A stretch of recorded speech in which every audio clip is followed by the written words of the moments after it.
Hey folks, Kilt-Man here, Kilt-Man at your services. How are you all? I hope you're all doing very, very well. Now, I had an idea a few days ago about doing sort of a listing and assessment of our favourite genre settings. Now, settings, what does that mean? Are you talking a city, a planet, a location, a film studio, a whatever? Well, looking down my list, it's all of those things. But it's in films, mostly in my case, they're horror and sci-fi, but they might find the odd thriller action movie in there as well. And I thought, just places. The entire film does not have to be set in that particular place, but it's something about the setting within that movie that really grips you. It puts you in there. It's realistic. It could be heightened realism. It could be hyper surreal, or it could be genuinely authentic and you're living and breathing it. But it's something exciting. It's a place, a setting that you know and you love. It might be full of terror, blood and carnage, but you still love it just the same. It's exciting, and they've really brought it vividly to life, and it becomes a character in its own right. So, I have been drinking, but I thought, well, let's do this. And I realised when I looked at the list that I had constructed, I thought, Christ, that's 3 hours worth of videos. So I've broken it down, and I've not done it too well. It's kind of clumsy, to be honest. So I'd like to have done it like, oh, here's the horror section, here's the sci-fi section, here's the fantasy section, here's the thriller action movie section. But it's kind of, well, there's quite a few in here, and then we're going to go on to more, because I think there's a lot more to explore with this. But it's for fun. The whole thing's for fun. And the idea is you guys like, share and subscribe, and get your friends involved, and you guys comment below and talk about your favourite settings for movies. The movies that you've seen. The things, the environs, the locales that really, whoa, I was in there. I love that. And as I said before, it hasn't got to be the entire movie is set there. It could just be a sequence. It's just something about that environment in that movie really, really worked for you. And you felt, oh, either it's edgy, it's exciting, or you're just genuinely there. The mystique, the mystery, it's all part and parcel. So, straight away, now I've got a little list here. Here it is. This is the shortened list. So, from the big gargantuan one that I wrote. So right from the word go. And this is all too obvious, I'm afraid. It's Amity Island, you know. And, you know, sharks aplenty, trouble in store. But Amity Island, there's something really, Martha's Vineyard, where they filmed it in the first movie. They filmed some bits in Martha's Vineyard for Jaws 2, but a lot of it was down in Florida. We all know this. But Martha's Vineyard, using a lot of genuine local population, local characters, to fulfill all the roles of all the extras and that, gave it a huge character. And Jaws is such a huge movie. Brody, Hooper, Quint, Ellen Brody, Mayor Vaughn, all the Brody kids, everybody, Ben Gardner, everybody there. We kind of know Mrs. Kintner. We get to know a huge amount of the population there. Not a huge place, of course it isn't, but there's a lot of this genuine, parochial sort of pride. Are you an Islander? Yeah, I was born here. And to Ellen Brody and to Martin Brody, Roy Scheider, and Lorraine Gallery, You're never going to be an islander. You may have been here for years, but unless you're born here, you're not part of this island. And all this, you've got that huge parochial sort of quality to it. It makes Amity live and breathe. And I can't say it looks gorgeous. I can never say that, because it's just kind of one of those places that in Jaws, and it's meant to be like the 4th of July and the summer, it's going to be a great summer, as Mayor Vaughan says, and we need summer dollars, but it never looks that warm or that the water does not look pleasant to me. I would not be running out there into that, ooh, party time, yay, inflatables, balloons, and let's all have fun in the water. It doesn't look that welcoming at all to me, but it doesn't matter. It actually has a genuine presence in the movie, and Amity becomes a character in its own right. It's a huge place. There's lots of different parts to it, and you get to know the coastline, you get to know the piers and the harbour, you get to know all of this, and the town centre, and of course all the the councillors and all that, and their council office. You get to know all of that, and it's a great place that lives and genuinely breathes. That is worth its weight in gold. That's why Jaws is still incredibly successful, not just because of the shark. The shark still works, folks. The shark still works, and the great cast and the great story and the shocks and the jolts. But it's set in a place that no matter where in the world you're from. I live on the coast. There's fishermen down here. I drink a lot of these guys that go out fishing all the time. So I know it's the exact same sort of place. Okay, we don't have 20 foot, 25, 3 tons of them, great white sharks coming up down the Mersey and, the Mersey estuary and the Irish Sea. We don't have that. But we do have sharks. We do have sharks. And we do have fishermen. And we have their old tales. And we have schooners and shipwrecks and pirate stories. So I know where they're coming from, and it rings true to me. I totally believe that Amity is a genuine place. Of course it isn't, but it rings true, and it's a character and an island, and they refer to it. The characters always refer to it, and they're proud of it, and it just works in the movie, and it becomes a genuine place in our hearts. In the cultural zeitgeist of movies, Amity Island is there, and it's genuine, it's real, it exists in our minds. You might not want to go there because it's got a few problems, just offshore, a few problems there, but it lives and breathes, and I love it. You guys love it too. So that was. This list, by the way, it's not like a top 10. In fact, I'm not even sure how many's on there, but there's more than 10, put it that way. But it's not listed in any sort of this is the best, this is the worst. It's just a list thrown together, and I like that. It's kind of it's just because I wrote it that sort of way. What came to my mind first of all? So Amity was first. What came next? Not a horror movie. It's an action thriller, adventure movie. It is Die Hard and the Nakatomi Plaza. Wow, what a fucking amazing place that is. It's Century City in Los Angeles. It's been used before. Conquest of the Planet of the Apes used Century City a lot. It's been used in other movies as well. But John McTiernan, who made Die Hard after Predator, he created this environment.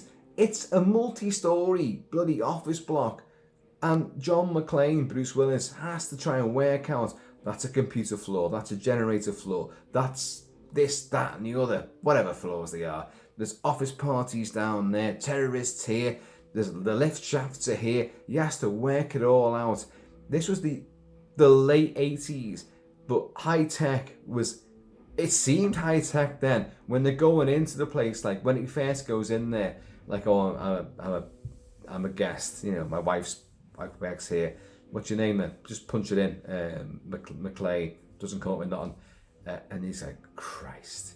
She used that old, a maiden name, Gennaro. So he puts that in, like, and then he can find, oh, it's the party. I always thought that was dead stupid, that. McLean comes in there and he's like saying to the guy on the front desk, like, I'm here for the party. Right, my wife's invited me, punch it in there, blah, blah, blah, blah, and he works it out, it's Gennaro. All right, that's the party. They're the only ones left in the building. Wouldn't you just said to him, like, oh yeah, there's only one floor, and that's the party floor. Are you going to that party? Just punch your name in, or whoever you're meant to be meeting. Going through all that shit. Oh yeah, there's only one. They're the only ones left in the building. He couldn't meet anybody else, could he? Anyway, beside the point. But McTiernan turns Nakatomi Plaza into a battlefield, a vertical battlefield full of tons of carnage and action on every floor. They use the air shafts, the elevator shafts, everything. He's crawling around ductwork. He's on the roof. He's in the generator room. They use that building as a huge battlefield. Everything is brought into play. It's crazily inventive. It's so exciting. And it becomes a place in its own right. Whatever floor you choose to be on, like, the boardroom where poor old, what's his name? The guy in charge, I forgot his name now. Katagi, Mr. Katagi, will not be joining us for the rest of his life. Whatever his name is. And then you've got like Marco, next time you get a chance to kill somebody, he's pumping bullets through the long, windy, angular table, the boardroom table. And like McLean's underneath there like, thanks for the advice. Just shooting through the table. It's genius. And the elevator shafts and running through all the inner workings of the building, it's genius. The little pictures of like nudies and that, like, and he's like, hello girls. You're getting to know that place like he does. He has to work out how he can move around with stealth, with concealment, and pop up and kill out some of these guys, and even the odds. He's got to do that. He's got to find safety and salvation somewhere, a bit of sanctuary. It's brilliant, and it's such a weirdly.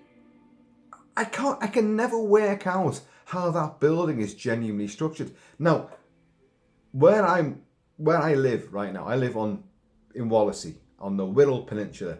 You don't say in the Wirral Peninsula, you say on the Wirral Peninsula. And so directly that way from me, as I'm sitting right here right now, is Liverpool and the entire wider Merseyside area. And in Bootle, you have a building. Oh, man, I've forgotten the name of the building. It doesn't matter. But it's like a smaller version of the Nakatomi Plaza. It's got that angular quality. It's almost like it's Nakatomi Plaza is sort of, there's corner points on it. It's not just like a square building, a rectangular building. It's got points. It comes out in some sort of, I don't know, star-shaped appearance. If you look from above, there's lots of different areas to it, exemplified by the fact that when, the police, the LA police, release the car, send in a car, and they send in like a great big armor-plated, vehicle to just try and go up the front steps and smash through the doors. Doesn't work. Alan Rickman, Hans Gruber and his team are prepared for all this kind of crap, and they are defending it. They're fighting RPGs down, and the RPG, the RV is toast, and they're all made up with it. So it's chaos. But if you look at the way that's filmed, you've got John McClane who's watching from another higher up point, but he's looking and he can see who's firing these things down. And he can move around and then send down on an old style big terminal computer with all this, he's got like C4 explosive and he puts the detonators in. Fuck it. and sends it down the elevator shaft and blows out an entire floor. Now, but if you look at that, like, they see him. They know where he is. Because this building has got all these weird angles and like corner pieces, which are clearly office sections. It's a huge, big, geometrically bizarre place. And I love it because you never really get to know how it's really configured. Now, I know people there will know that Century City and, you know, the building that is the Nakatomi Plaza, or stood in for Nakatomi Plaza, they'll know this really well. And I'm really trying to think of the name of the place in Bootle in Liverpool, which looks just like it on a smaller scale, and I can't think of it. Not St. John's House. Tytheburn House? No, oh God, I have forgotten. I do apologise. But anyway, there's a smaller version of Nakatomi in Bootle, Merseyside. It's there. To my knowledge, no one has ever like swung off the top of it on a fire hose and gone crashing through a window. But, you know, it could still happen. And me and Mrs. Kilt-Man often are in Bootle and Liverpool, and we do drive past it or go past it in taxis. And I always look up at it and go, it's Nakatomi. That's Nakatomi Plaza.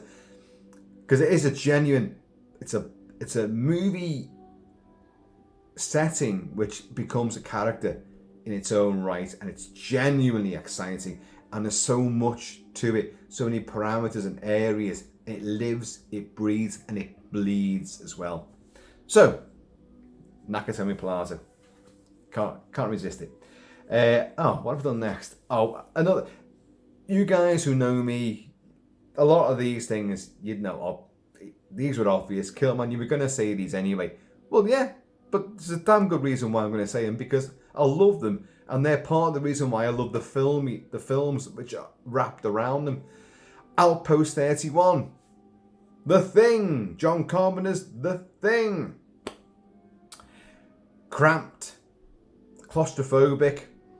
Dean Cundy's camera work takes you down all these corridors into all the dormitories, the rec room, all the laboratories, the autopsy rooms, the generator room, you know, Max, Shaq. Although you don't really see much of Kurt Russell, McCready. You don't see much of his Shaq. There were deleted scenes which you saw more of it, but you know, he's just playing computer chess with the luscious Adrienne Barbeau's voice as his opponent. But we know about this anyway. So, but Outpost 31, built and shot in Stuart, British Columbia, and some interiors way back down in America. But it looks amazing. It looks convincing.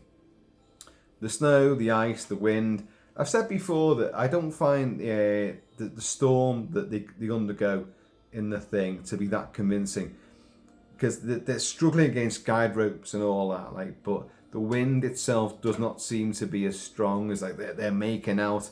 That's only my little private bugbear, which I've said many times. But The Thing is my favourite film of all time. And that setting is genuinely tremendous. You are there. You live and breathe with these guys. All those characters, the 12-man team that are there, they're getting whittled down one by one, assimilated, exploding, transforming, doing all sorts. But the actual setting of US Outpost Military 1, Outpost 31, is an incredible set. And of course, what makes it even more incredible is that it actually is the Norwegian outpost, where they go out there because the dog has escaped from the Norwegian outpost. The dog is not a dog, it's a thing. And it then infiltrates the American camp. And then they go out there and they find McCready and Blair go out to the Norwegian camp. And it's all in flames, it's just wreckage. But what is that? It's the exact same camp that they are living in. It's just that they filmed that after they destroyed the set for Outpost 31. And it gives a kind of weird, symbiotic, bookending approach where it actually looks familiar, and yet it's totally alien and disfigured and ruined, but it works. So you're seeing the same set twice. One's destroyed, and then you go back to the American camp before it's been destroyed, which is the Norwegian camp, and you've got all these cramped corridors, the dormitories, the rec room, the kitchen area, and the prowling camera work, and it all really conspires to put you in this isolated outpost that genuinely lives and breathes horrible sort of, claustrophobic, frozen air. It's got that feel to it. It's like, it's horrible, and yet you go like, I love this place when you watch the film again. And this is what the whole thing about this list is. It's settings that you know and you love, and your favourite settings. And I've got loads, but this is right up there, because whenever I watch the thing, I feel like I'm there. I'm in Outpost 31. I am there alongside all the rest of these beleaguered scientists and ex-military guys, and you're putting up with all this fucking alien tentacles and gelatinous mess and assimilations and absorptions and transformations aplenty. And you can't trust anybody, and when the lights go out, poof, generator's gone, MacReady. Anyway, we can fix it. It's gone, MacReady. And it's so wonderfully evocative. It's brilliantly constructed, and you're there in Outpost 31. So that is there. I won't go much more into that because I've discussed it a lot anyway. And kind of in the same sort of thing, claustrophobia and a alien-esque fantastic setting, which none of us really, unless you work in a submarine or one of these places, you're never going to encounter. Con-Am 27, which is from Outland. Yes, Peter Hyams' 1981 High Noon in Space with Sean Connery. Outland, a film I love and adore, and it's one of it filmed at Shepperton Studios, and the sets that they built for this, it's a mining colony on one of the moons of Jupiter, Io. That's Io Silver. Io, one of the moons of Jupiter. The mining colony there, and you've got guys who the company is pumping in drugs, narcotics, which make people like super steroids, make you work for 24 hours a day, and you produce like 3 weeks worth of work within 2 minutes. It's super, super productive. And for most people, it's great, but for some, it reproduces psychosis, and you start going insane, committing suicide and attacking other people, murders, all sorts of stuff going on there. But what Peter Hyams and his production team created was a very, very tight, claustrophobic working environment, which is so convincing that you're sweating as you watch it, and you're choking because you're not breathing real air. It's all the cast on. It's all like whatever the terminology is. It's air conditioning units, air ventilating units. It's all designed so that you're breathing recycled air, and it's a cramped, horrible human encampment on an alien planet where you can't breathe outside. So everything is a hair trigger sort of thing. If something blows, you're in trouble, and you explode in the atmosphere that you got there. But you have all the cramped living quarters, which are so incredibly evocative. They're just little pods, little mesh-walled pods with the curtains, and they just go up and up and up, and loads of gantries and walkways and ladders, loads of lockers with tons and tons of people moving constantly to and fro. You'll have chase sequences within all of this environment, and it's so believable. All the airlocks, all the ductwork, moving in and out, and on the outside in atmosphere suits, clambering around the outside. You've got great miniatures for the outside. You've got great matte paintings as well. You've got great visual optical effects. But the actual set design is so genuinely convincing that it's just unbelievable. The rec room, it's huge. It's dead seedy and disgusting. And they're all drinking. It's dead low light. But you have these weird tubes, these bioluminescent tubes, where you've got people shagging inside them, and that's the entertainment, you know, for the workers. They're all miners, you know, and like so, you know, and just people like humping away inside these weird sort of strobe like tubes. It's bizarre, but it's great. I genuinely believe it's a real environment, and it's so convincing. I love it, genuinely love it, and like, you know, it's one of my favourite. Going to that film is part of the reason I go to that film is because I want to go back to Con-Am 27.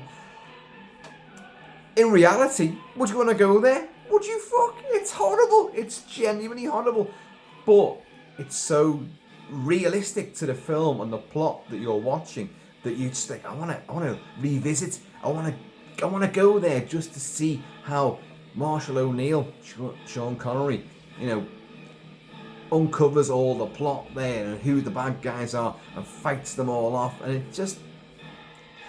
the setting is so genuine and authentic that it makes the whole thriller story come to life. Outland, Con-Am 27, fantastic setting. Okay, Mad Max Beyond Thunderdome, yes. Bartertown. Bartertown's great. George Miller in the third Mad Max movie. Now, I've discussed the Mad Max movies a lot already. We know there was two ideas here, and the original idea for Mad Max Beyond Thunderdome, or the Mad Max 3 movie, was not this.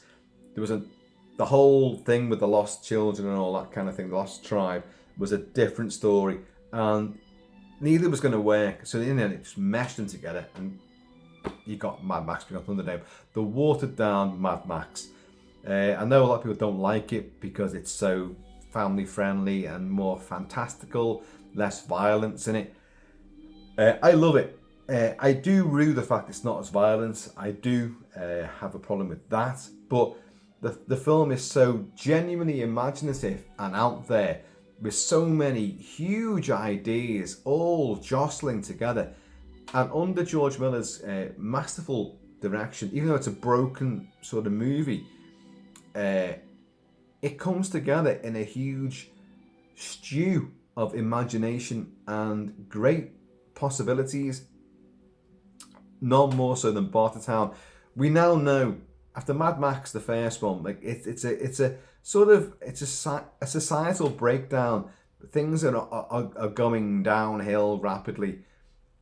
In Mad Max 2, obviously we then get told two big tribes went to war, and boom, and the whole world was inflamed, and this is the reproduction of that. This is what became of it, and so it's a nuclear war, and there's mutants and all marauding gangs, but everyone seemed really kind of normal. In a way, they're not mutants, they're not tentacles, it's not Total Recall or anything like that. But in Mad Max Beyond Thunderdome, yeah, they address it quite directly.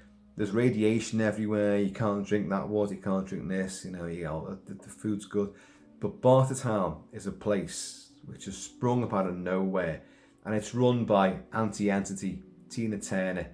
Tina Turner, who was, how old was she then when she made this? She was still incredibly sexy, unbelievably gorgeous, with a huge blonde, fucking hair down everywhere, and wearing, chainmail stockings and suspenders. I'll say it again: chainmail stockings and suspenders. And she runs Bartertown, or does she? Because underground, you've got you've got the pig pit, the cesspit. What runs everything? Methane. And what's methane? Pig shit and all that. So you've got Master Blaster. You've got little Angelo Rossito on top of the big guy. He's Master, he's Blaster, the big dude. And you got Thunderdome, the arena. But Bartertown itself is a genuinely exciting, vibrant, bizarre place full of high caricature and high weirdness. You've got the the police that Anti-Entity uses to keep control of the place. You go in there, you surrender all your weapons. It takes half an hour for Mad Max to get his weapons out and all that.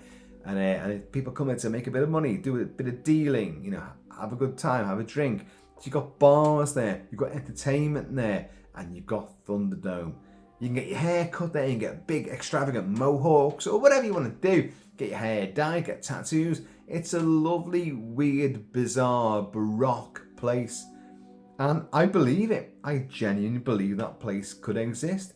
In the aftermath of a huge nuclear war and absolute desolation, as Anti-Entity says, it's tough when you've been drinking. A lot of teas in that. Says I was before I was nobody. But afterwards, I was somebody because I'd survived. So I was somebody. And I built Bartertown. Who run Bartertown? It says Master.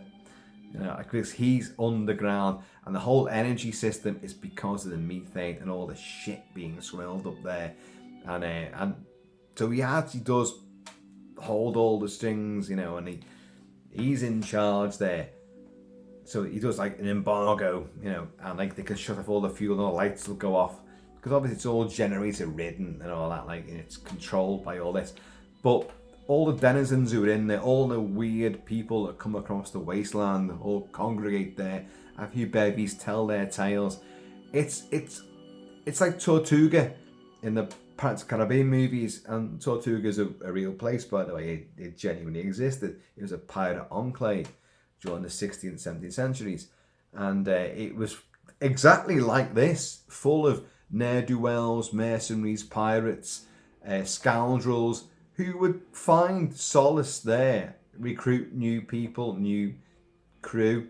And Bartertown, it's the same sort of thing. They'd go in there and they would just, I can relax here. I've gone across the wasteland. I've had all deals aplenty, but now I can just relax for a bit. But I've overheard that deal. Maybe I can do something. I can recruit these guys and we can take them out, or maybe I can join those guys. And it's genuinely convincing that that's a place where it could happen. And you've got all these guys there, and when there's a fight breaks out, Thunderdome, right? It can only be sorted out in Thunderdome, a great big gladiatorial arena. So you've got your music, you've got your haircuts, you've got sexy babes there, you've got gladiatorial bouts for pure sporting entertainment. I love Bartertown. Given the aftermath of World War III, I'd be making my way there without a doubt. So, yeah, I love Bartertown.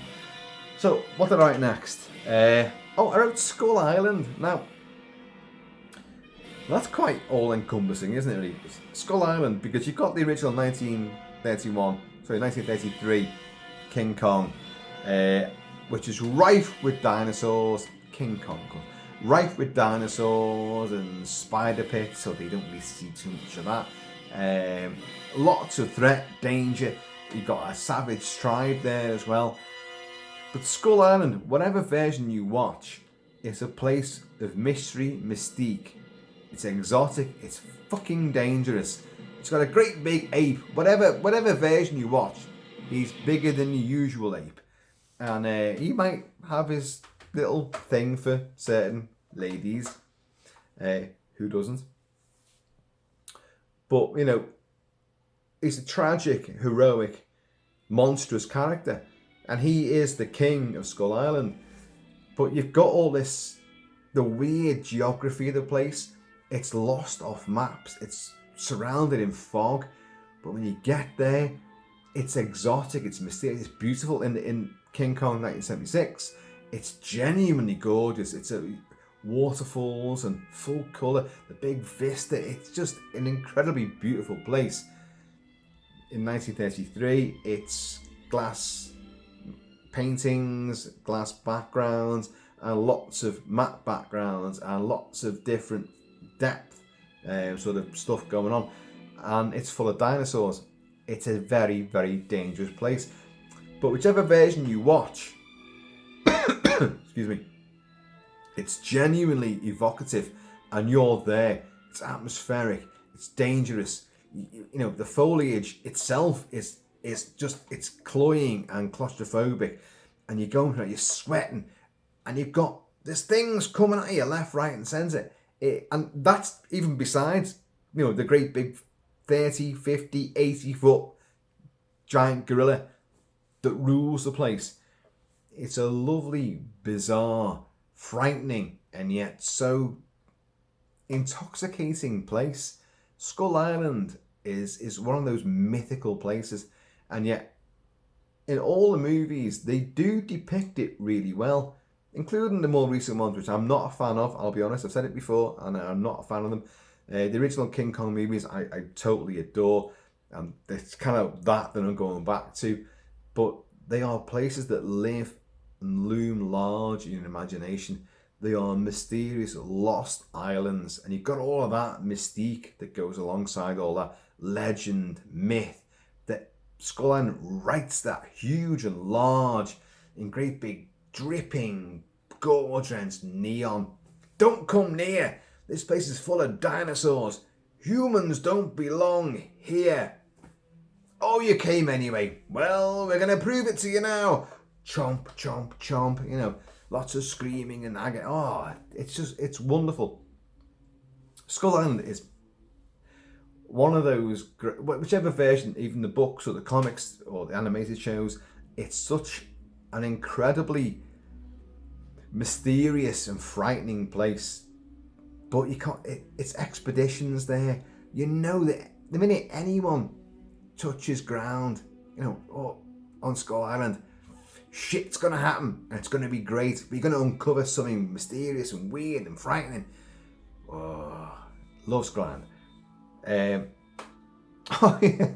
Okay, a kind of change of tone slightly. East Proctor and the Slaughtered Lamb, from, of course, An American Werewolf in London. We've all been there. We've all walked into a pub, a local pub in the back of beyond, where you're not from there, and they may not get visitors too often. And you walk in there, you shut the door, and you're all smiles.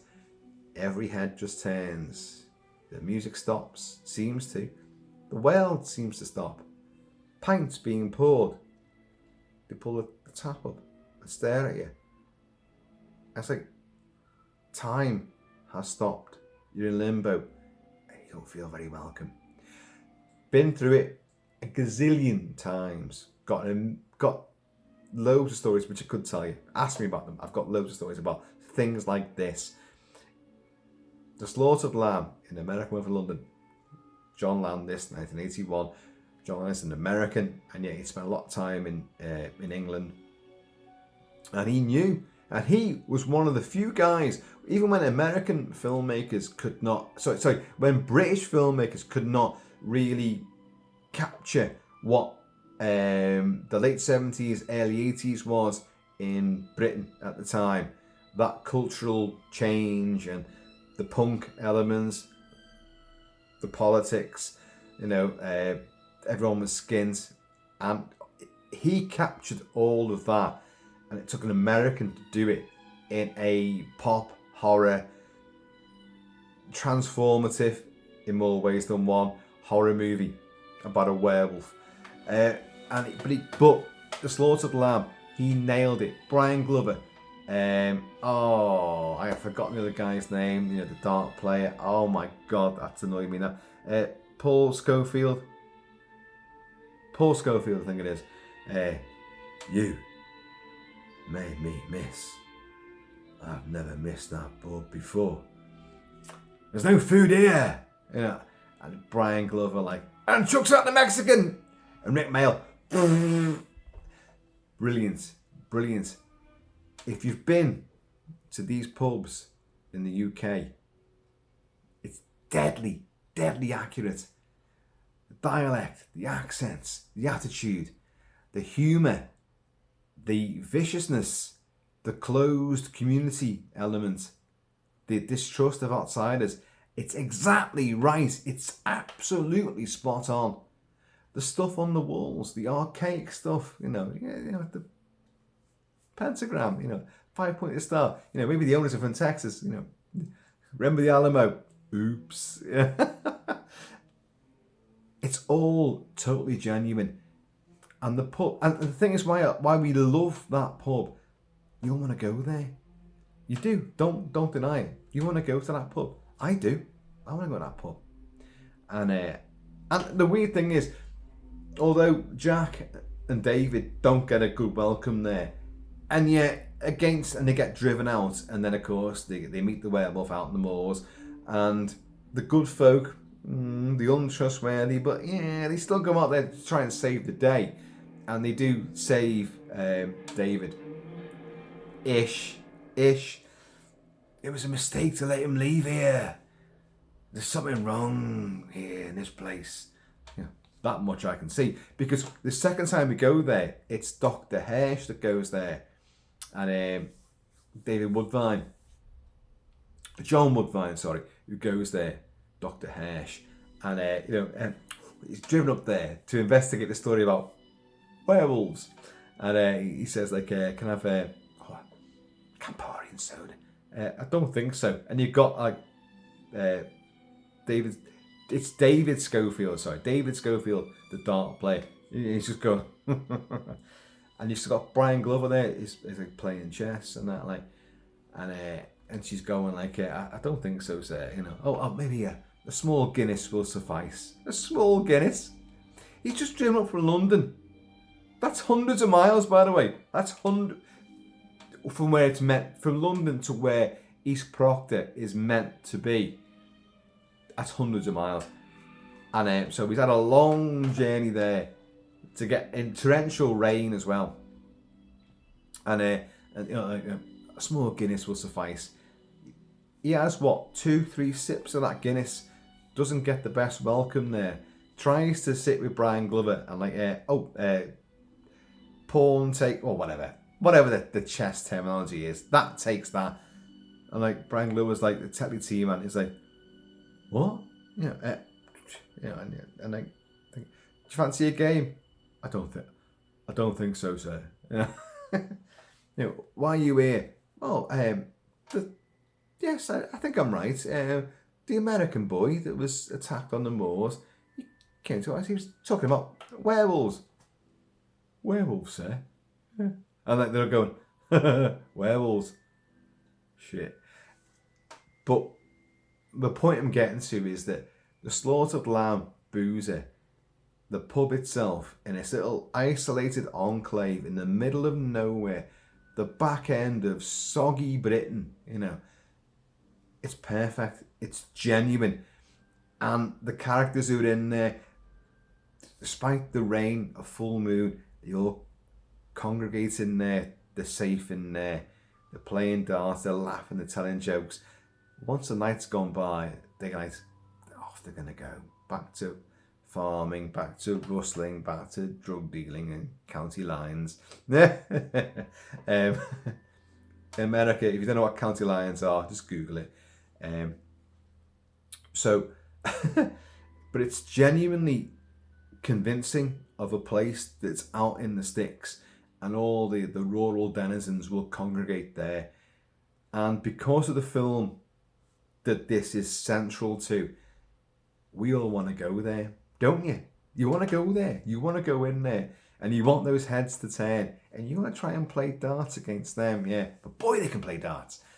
You want to try and get some food out of that old crone behind the bar as well. There's no food here. Yeah. If something hot you want, you can have tea. Oh, so you've got tea? No. Oh. But I can make you some if you want. They're so fucking... they're so against any outsiders. They're so they're so not friendly with anybody that comes in, that strays in. But it's convincing, it's genuine, and many of us, even in America, Australia, South Africa, the people who are watching this now, you guys have all been to a place. If you travelled outside of your own environs and you've gone out in the countryside, in the rurals, the backwoods, you found a place like this where you're not welcome there. And they might allow you in, but you don't feel too welcome. And the Slaughtered Lamb totally gets that. John Landis totally got it, and it works. And it's a brilliant, brilliant setting in the movie. And you love it. American Will, you think two things: transformation, Slaughtered Lamb. That's it. Oh, Jenny Agutter. But that's it really. But Slaughtered Lamb is right up there as a place to go. And porn cinemas in Soho. What's next? Oh, right, yeah. The Tanz Dance Academy in Freiburg. This is from Dario Argento's classic 70s giallo, occult, thriller, chiller, shock fest, stalk and slash, Suspiria. Yeah, I love Suspiria. I've discussed it a lot of times. But the Tanz Dance Academy, where Jessica Harper as Susie Banyan, the American who goes there to study dance, encounters witches and slaughter aplenty. She is persecuted and bewitched herself, and then has to uncover who's behind the coven, and then go and face the mother of size who runs the Freiburg Dance Academy, which is a coven disguised as a dance academy. But Dario Argento, using old Disney stock footage, stock film, so it's very gaudy, very colourful, very extravagant. The reds are opulent, the greens, yellows, oranges, everything is really, it drips colour. And even though we have a dance hall, we have a few corridors, we have a few dormitories, but that dance academy is indelible. Some of the greatest shocks the cinema's ever displayed are in that dance academy. And the way that the lighting is constructed, even just the little sort of picturesque windows above doorways, and you can see lights twink out. So you've got three little sort of, windows joined together, just divided up, and the lights will change from one to the other, signifying someone moving down a corridor and a door closing down the aisle, the hallway. It becomes a labyrinthine exploration of the most depraved minds you could conceive.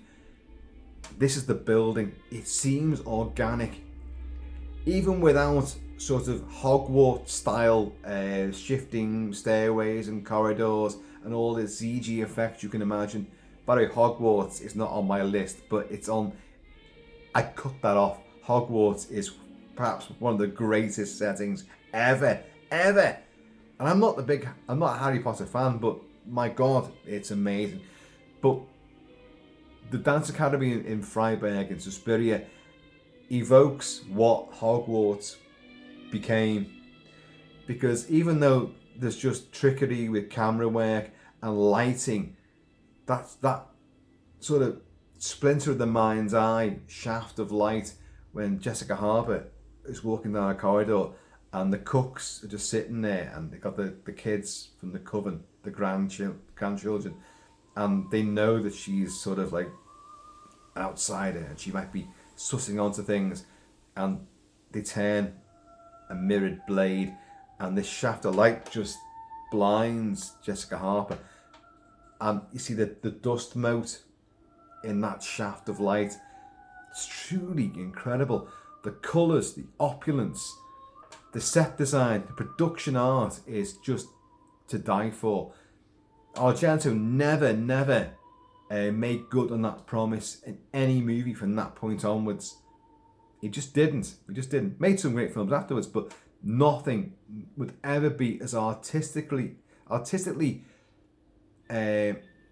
integral and visceral as Suspiria.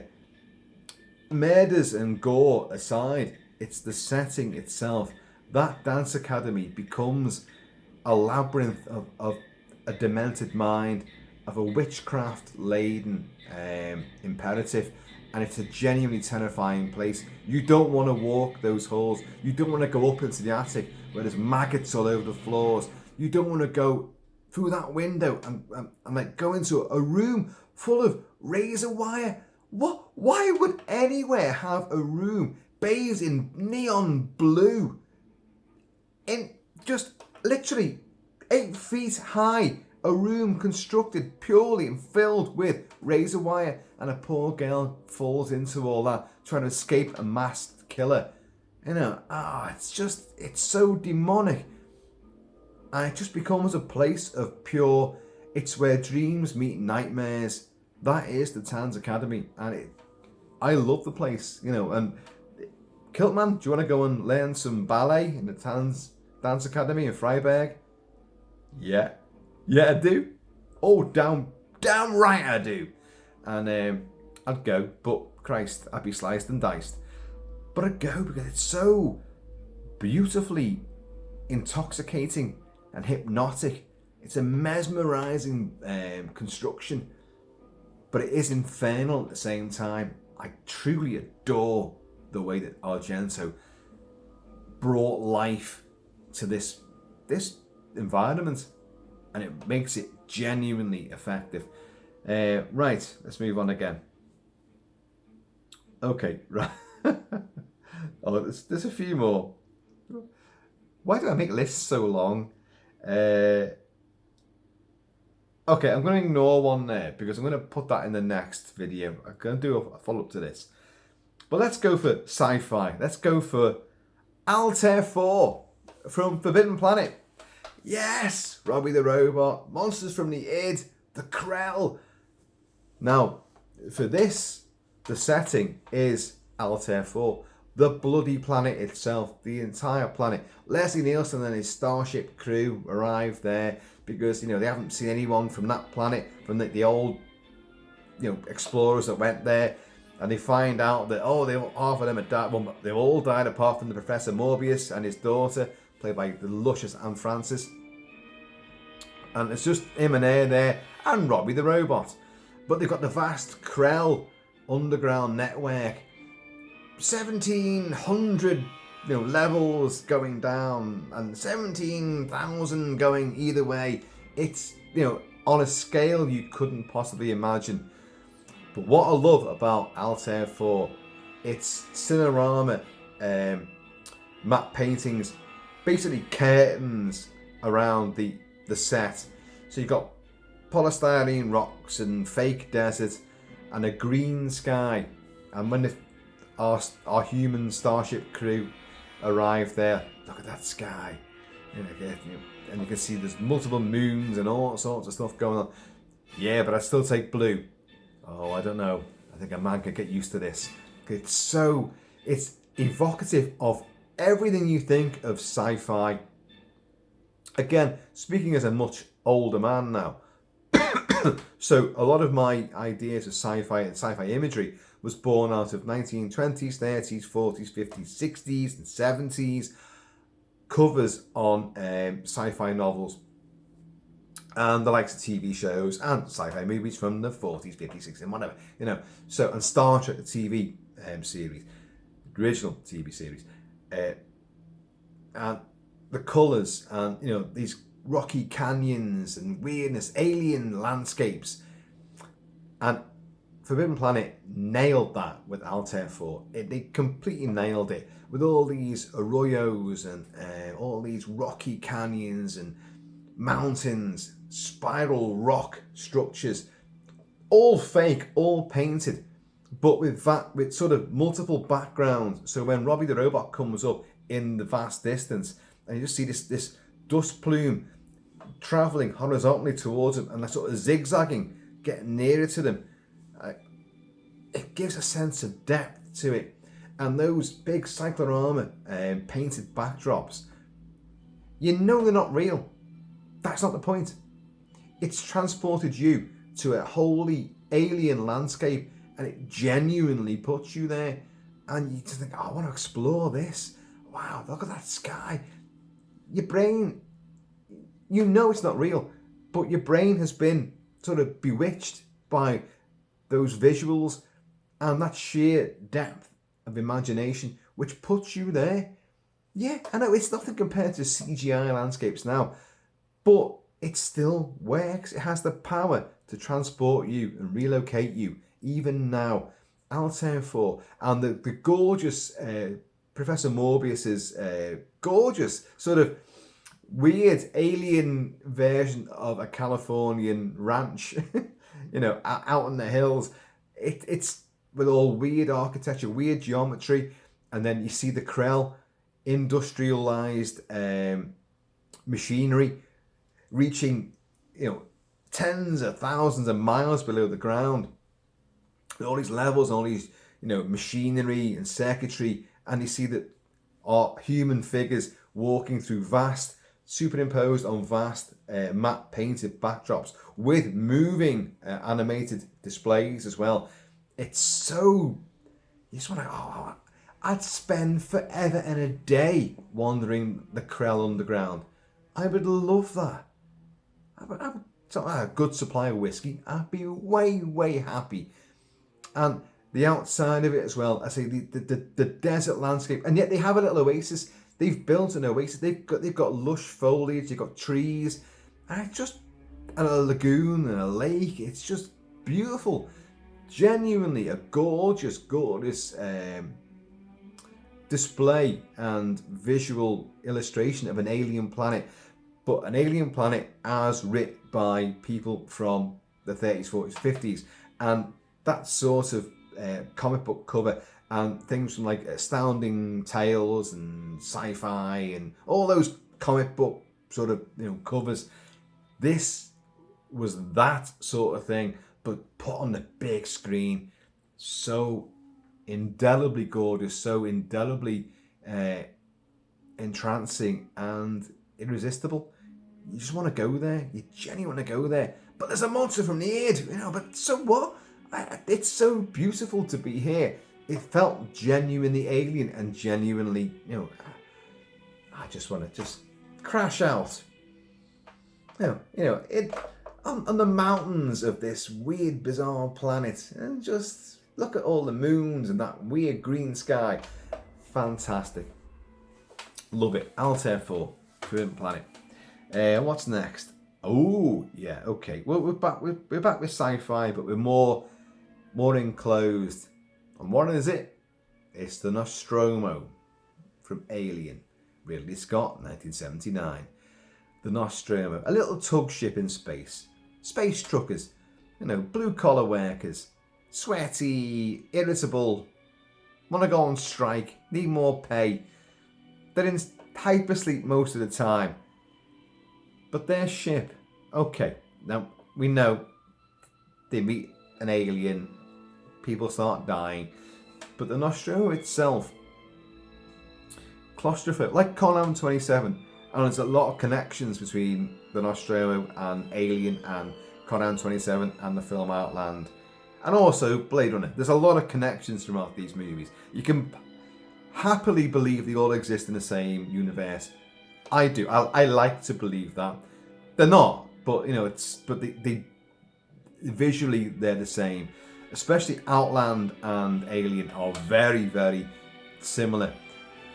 The dress code, the style, the artistry, the design, production design, and the same crew worked on both movies as well. So anyway, but that's beside the point. But the Nostromo itself, tight, claustrophobic, and yet labyrinthine with corridors and sort of sub-hangars and like sub-areas, ductwork, ventilation shafts.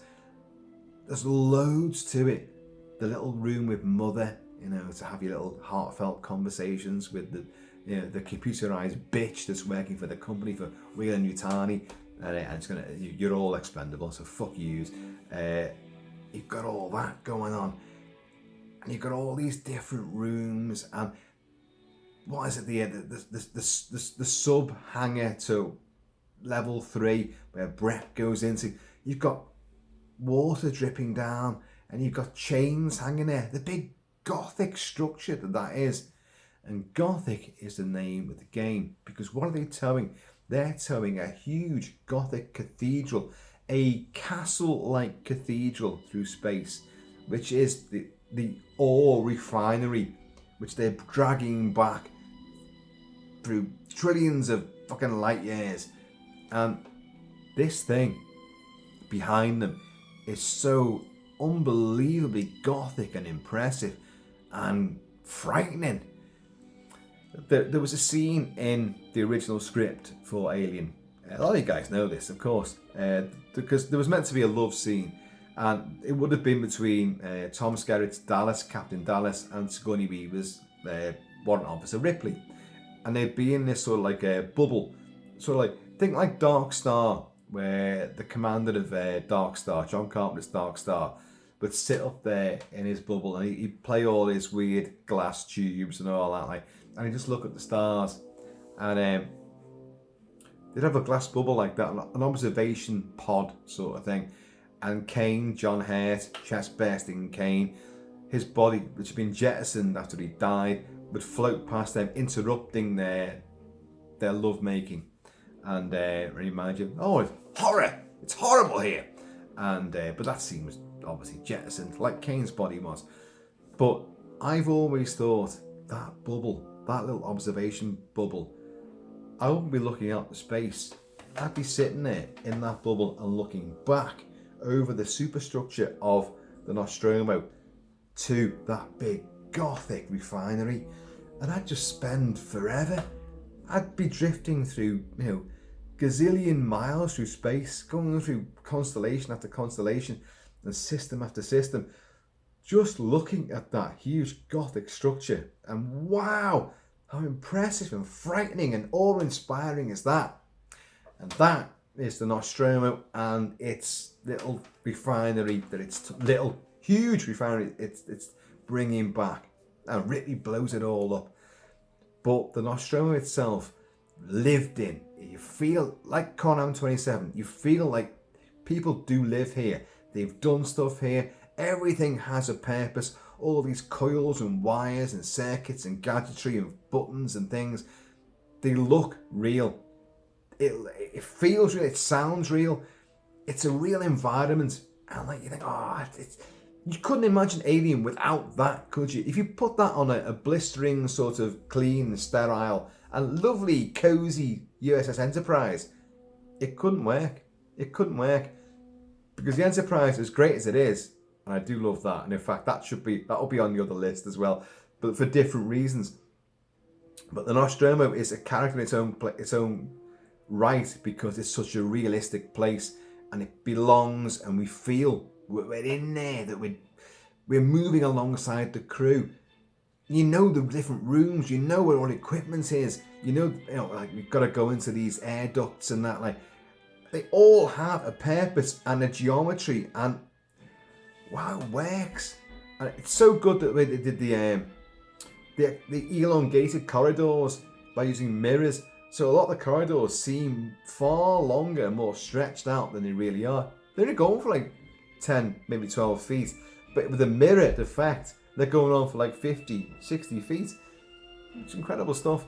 So the Nostromo, folks, is a genuine place in space that is lived in, is authentic, and you feel it. You're there. When you're watching it, you're there on board that. What else have we got? Okay, well, we're going to end on for this phase, we're going to end on two Gothic ones. One is Castle Frankenstein from the film Son of Frankenstein.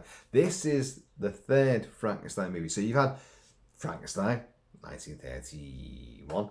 You've had Bride of Frankenstein, 1935. And then you get Son of Frankenstein. And things have moved on quite a bit now. And you've got Basil Rathbone playing the Son of Frankenstein. And he's Wolf Frankenstein. And they go back to the old family abode.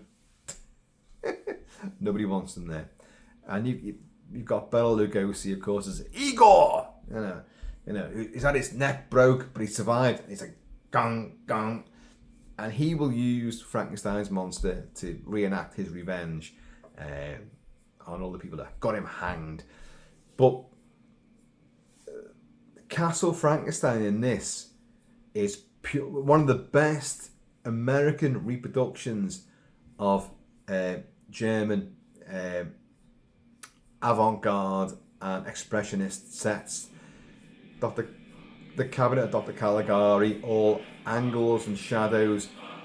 Only they're not doing it with like lighting and such. They're constructing sets which are so out there and bizarre that they're casting their own shadows. Huge big sets, massively angular and weirdly off-kilter staircases with like bizarre banisters. And the little kid, the new Frankenstein, Basil Rathbone, here's the little kid, Peter, one of the world's worst, most atrocious actors ever to grace celluloid.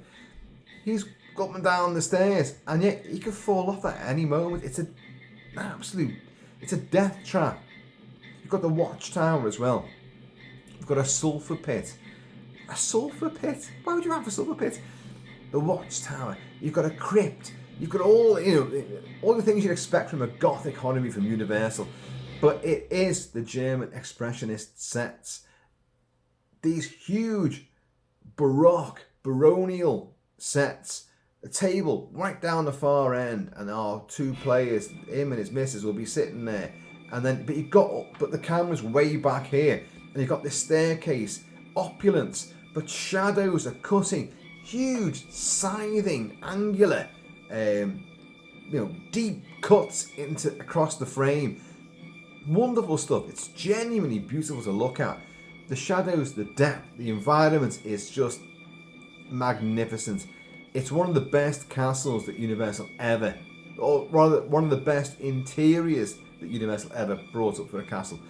Having said that, I will discuss the original 1931 Frankenstein, which with Kenneth Strickfaden's real electrical gear for the laboratory and the creation sequence is second to none. It's just unbelievable. And a watchtower again.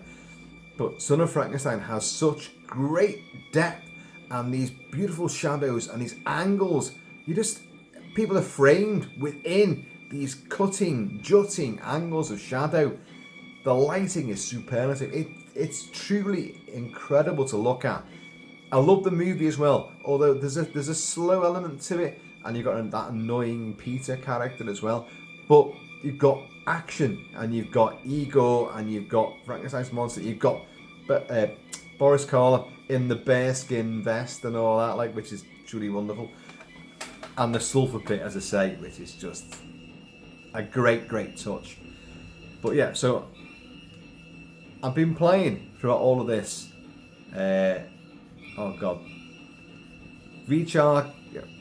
Wojciech Kilar's score. It's a terrible name. Sorry. He's gone now as well. God rest his soul. Wojciech Kilar's score for Bram Stoker's Dracula. Bram Stoker's Dracula. It's playing right now. Now, so what do you think I'm going to talk about here? It's Castle Dracula from Bram Stoker's Dracula. Now, whatever your opinions on this movie are, I love the movie. I think it's amazing. I'd love to. There's many deleted scenes. I'd love to see them reinstated. I'd love to see some of the stuff down in the crypt with Jonathan Harker, Keanu Reeves. Bloody wolves chasing me through some blue inferno. The world's worst English accent ever, and where he encounters the Count and raises a shovel and fights him with a shovel. And you've got all that and all cut out. It's a very operatic version of Dracula. It's bloodthirsty, it's OTT, it's gaudy, it's extravagant, it's a tragic love story. It has everything going for it and this incredible soundtrack. But Castle Dracula. The thing about in every movie where you've got Dracula's abode, there's a huge thing made of Castle Dracula. A gothic edifice. Spiders, cobwebs, big stone staircases, stained glass windows, and all Hammer did it extravagantly as well. Universal covered it a lot. But with this version, oh my Christ, it's gorgeous, it's foreboding, it's frightening, it's cold, it's also warm, it's seductive, it's sinister, it's everything rolled into one. Geometry is off the wall. Forget Hogwarts, this place is just all over the show. You can walk upside down, without even knowing you're doing it. Blood will drip upwards. You've got water leaking along the ramparts, going upwards. Rats will run upside down along, the beams on the ceilings. When you fall off the huge tower, you've got, of course, Elizabetha, which is Winona Ryder, before she's reincarnated as Mina Harker, when Dracula loses his love, and she believes he's dead, he's been killed by the Turks, so she throws herself out the window. And that bizarre tower, which you do see Dracula crawling down, upside down towards us, with his tongue coming out and all that, which is a great shot. Again, geometry is all thrown off kilter. Where is gravity? What's happening here? But he's a vampire. But when she throws herself off, it's just a bizarre. Where's she falling to? Everything is twisted round. And then Jonathan Harker, Keanu Reeves, makes his final escape, and he's going across like a little tiny ledge, and then it's like, and off he goes. Where does he go? He falls every which way into limbo, and then water and a river and salvation. But everything about Castle Dracula with Bram Stoker's Dracula is such off-kilter and warped geometry that you just don't know where you are. The shadows move, Dracula moves with, his shadow gets you first, and then you turn around and he's at the door, but his hands are already around you. He might leave the place, but his shadow is still there, and even the door's shut. Everything is so bizarre, and yet I'd love to visit there.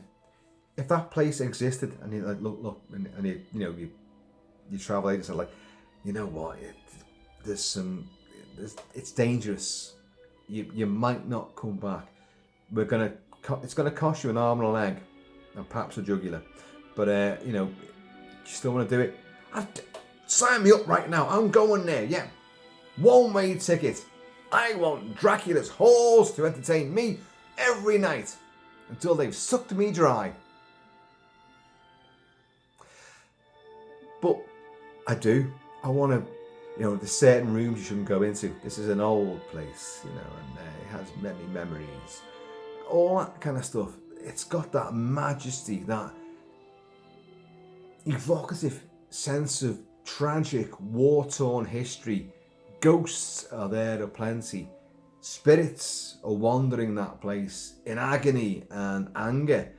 And yet, you want to go. You want to go there. That's the ultimate Hollywood fucking ride, isn't it? Bram Stoker's Castle Dracula. So you'd be hanging upside down, rats scurrying past you, seductive brides coming at you, babies being, devoured, beds wrapping around you with like vixen's arms, your sheets becoming women, and you get sucked into a bed, which it's like a black hole. It's a pure vortex. It's a limbo. All physics is cast to the wind. Everything can happen in there. Wow, you want that? It's Skinwalker Ranch. It's just incredible. It's the vortex in Montana. It is these things all, encapsulated with a bit of blood sucking as well.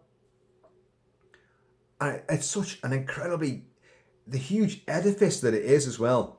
On a blighted, lightning-struck canyon. It is just such a frightening place.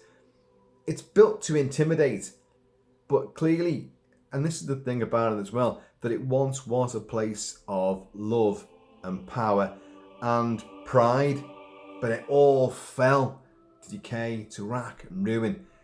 But in so doing, it brought in maybe hordes of rats and vampiric vixens and violence and death. But it's got all its magic is there as well. It's the flip side of Hogwarts. You know, you look at a corridor in the room for a second, turn away, look up again, it's completely changed. You know where you are, you're lost in this baroque world of blood and debauchery, and I love it. So to round out this, which is obviously, this is part one of our favourite movie settings, it's Bram Stoker's Dracula, Castle Dracula. It's such a weird, bizarre, frightening, and yet beautiful, captivating place. I could spend forever and a day prowling around that and never get bored. And there'd be bits which you couldn't get into, which would drive you mad. You can't get into certain doors, you can't get down certain passageways. You gotta try and find another way around, and you find yourself going down halls and corridors that you'd never seen before. You could spend forever. It's like the Krell Underground in Altair 4, Forbidden Planet. It's like that, but just in a big castle structure. Because once you're in there, it's a labyrinth that you'll never get out of. Wow, I'm going to dream tonight. Folks, that's part one of our favourite settings in movies. Please feel free to, list your own down, make your comments on what I've said. Disagree, agree, whatever. It's your prerogative now. I throw it open to you guys. But just do one thing for us. Share, like, subscribe. And, just tell your mates, just hit that subscribe button. Let's get this thing going even more. And, but give us your ideas. Because there'll be a follow-up to this. With, again, a hodgepodge. It'll be horror, thriller, sci-fi, fantasy. But there's so many more. These are places. The entire film might be set there. But they are places which are intrinsic to the story. And they put you there. You are, for however long that sequence lasts, whether it's just a segment, a vignette, or it's the entire movie. But you're there, and that place lives and breathes, and you believe it, and it doesn't leave here. That's what it's all about, folks. Anyway, I have been always Shabby Kilt-Man, so please keep it Kiltic, keep it Celtic, and I'm going to see you all laters.